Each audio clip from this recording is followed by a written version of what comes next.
faut arrêter de gaspiller la matière, il faut arrêter de polluer. Aujourd'hui, ce qui est un déchet issu de notre consommation, ça doit se traiter. Je m'appelle Daniel Lebigot, je suis conseiller municipal de la ville de Quimper et je suis vice-président de l'agglomération QBO, Quimper, Bretagne occidentale. On s'est fait labelliser TER, Territoire économe en ressources. Dans ce vocable TER, justement, on met en place un certain nombre de politiques pour économiser les ressources premières. Le besoin de la collectivité, c'est bien évidemment un objectif d'éviter d'envoyer des déchets en enfouissement, donc valoriser, valoriser et valoriser. Je suis François Amignon, je suis le directeur des services collectivités pour Veolia, sur le territoire Bretagne. Imaginez un monde où chaque déchet est une ressource. Il faut se dire que c'est possible. En triant à la source chaque déchet, on peut le valoriser ou le recycler. Les DEA, une fois qu'ils arrivent ici, après ils sont triés en 5 flux. Donc on sépare d'un côté les plastiques rigides, on sépare la ferraille, on sépare les matas, et puis le bois, voilà, tout ça, ça va partir vers les filières de recyclage. Ils sont plus en encombrant, qui sont plus en enfouissement non plus. 100 000 habitants sur l'agglomération, il faut qu'on ait une collecte des déchets qui soit à la hauteur des enjeux aujourd'hui. L'idée, c'est des points d'apport volontaires.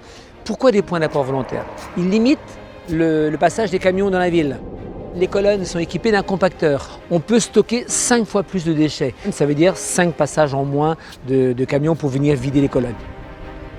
Il faut identifier le meilleur emplacement possible avec une zone de chalandise pour que les administrés puissent apporter leurs déchets ménagers, mais également leurs déchets à recycler. On a mis ces points d'apport volontaires là, vraiment dans le cœur de ville. On ne s'est pas dit on va cacher nos points d'apport volontaires dans un coin comme ça personne ne nous embêtera.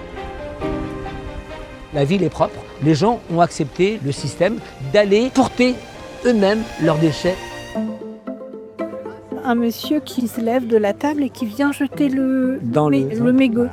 Et puis moi je discutais avec lui et je dis, vous savez la mer commence ici, plus jamais. Il nous balancera le mégot, ça fait un de gagné. Il vous en reste à peu près 65 000, c'est bon. On met en place sur le territoire de QBO 700 abri-bacs. Alors c'est quoi un abri-bac? En fait, ce sont de simples conteneurs dans lesquels les gens viennent déposer leurs biodéchets, poissons, viande comprises, pas de problème. Les biodéchets sont ensuite ramenés dans un centre de compostage ou un centre de méthanisation. Ce biogaz-là, on le réutilise dans nos camions, donc on crée une boucle d'économie circulaire sur ce flux-là. On a acheté un camion spécifique pour la collecte des biodéchets en abri-bac. Donc c'est un nouveau camion qui roule au bio-GNV. On est toujours en quête d'innovation. On vient tester là de la cyclo-logistique en cœur de ville pour collecter les cartons du centre-ville en vélo. C'est un vélo qui va passer, il passera toujours tous les soirs. Les cartons seront ensuite amenés au recyclage. On a aussi sur toutes les communes qui sont autour de Quimper, avec des camions aujourd'hui bicompartimentés où on collecte le flux d'ordures ménagères et le flux de collecte sélective en même temps avec des compartiments étanches, ce qui permet de faire moins de kilomètres, donc dégager moins de gaz à effet de serre. Ensuite, les ordures ménagères sur le territoire de Quimper-Bretagne occidentale sont également valorisées. Ils seront transférés sur le centre de valorisation énergétique du CIDEPAC, où elles sont valorisées en termes d'énergie, une partie en électrique, qui permet en besoin électrique l'équivalent de 5500 foyers, et en chaleur 32 000 MWh, qui alimente le besoin de 97% de 7 hectares de serre, donc avec une production derrière d'un maraîchage en local.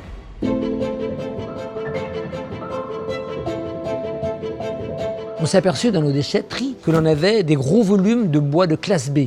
Le bois de classe B, c'est le bois de palette, c'est le bois traité. Le bois qu'on récupère aujourd'hui de tous les administrés de Quimper-Bretagne occidentale, il va sur un site sur lequel on vient effectuer du broyage, pré-broyage et de la valorisation. Ce bois-là, il retourne chez des panneautiers pour recréer des meubles. Donc on vient revaloriser ce bois. Le plâtre, par exemple, qu'on récupère aujourd'hui aussi également en déchetterie, on vient faire du gypse et ce gypse-là recrée du BA13. Donc on est bien sur un projet global qui touche Quimper et les communes à côté. Donc on a tous ces sujets-là qui donnent envie, qui donnent la patate, qui sont des vrais challenges pour nous, qui sont des vrais challenges pour les administrés. Tout ça pour préserver le territoire et améliorer le cadre de vie des uns et des autres. c'est tout bon pour tout le monde. Aujourd'hui, les gens sont prêts à entendre des discours sur la préservation de la planète. Donc il faut y aller, il faut le faire, mais pas simplement le dire. Le dire c'est bien, mais le faire c'est encore beaucoup mieux.